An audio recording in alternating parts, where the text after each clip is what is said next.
Still remember it like yesterday.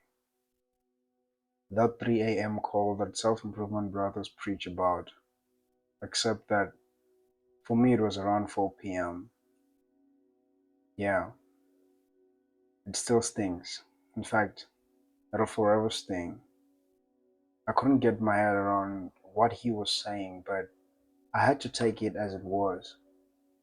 The woman who raised me, the woman I first fell in love with, my first wife, the Alpha Queen, she is no more.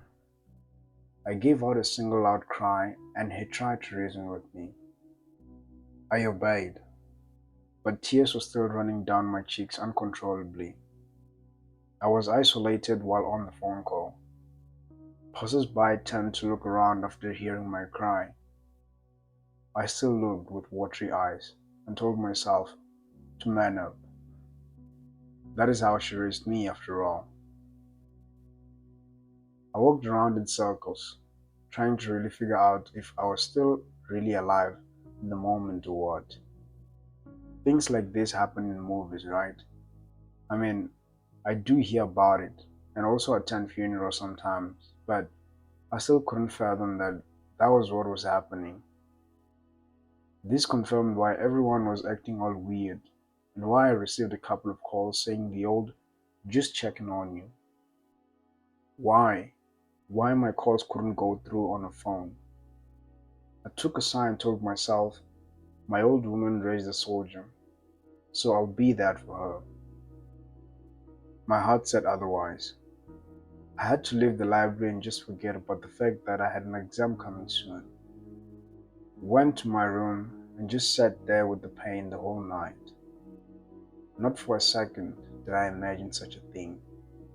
I mean, of course, I'm pretty aware of the fact that someday we are gonna visit our maker. But why her? And why at that time? Was all I couldn't respond to. I had a lot in my heart that I hadn't fulfilled for the lady to witness. What kind of a test is this?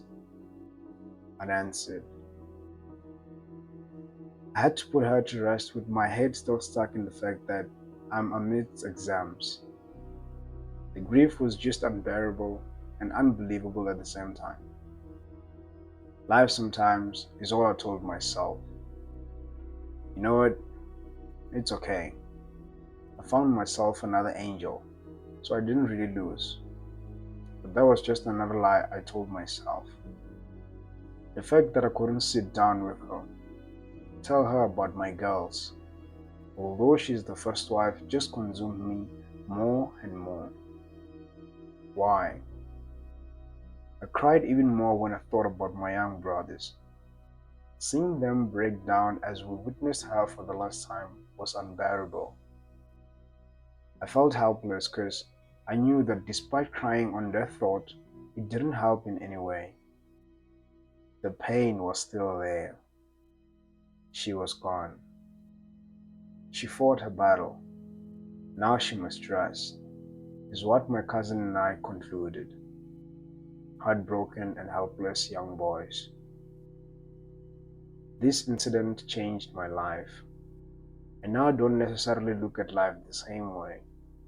I'm distracted. That I can firmly conclude. Part of me still says, young, you haven't grieved your wife, mate.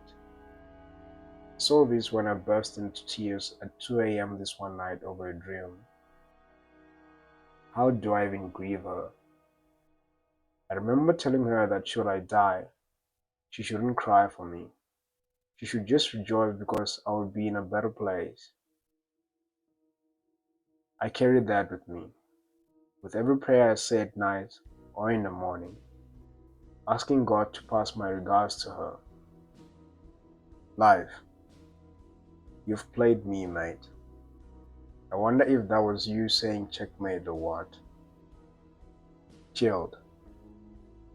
Till we meet again, Your Majesty. Rest easy.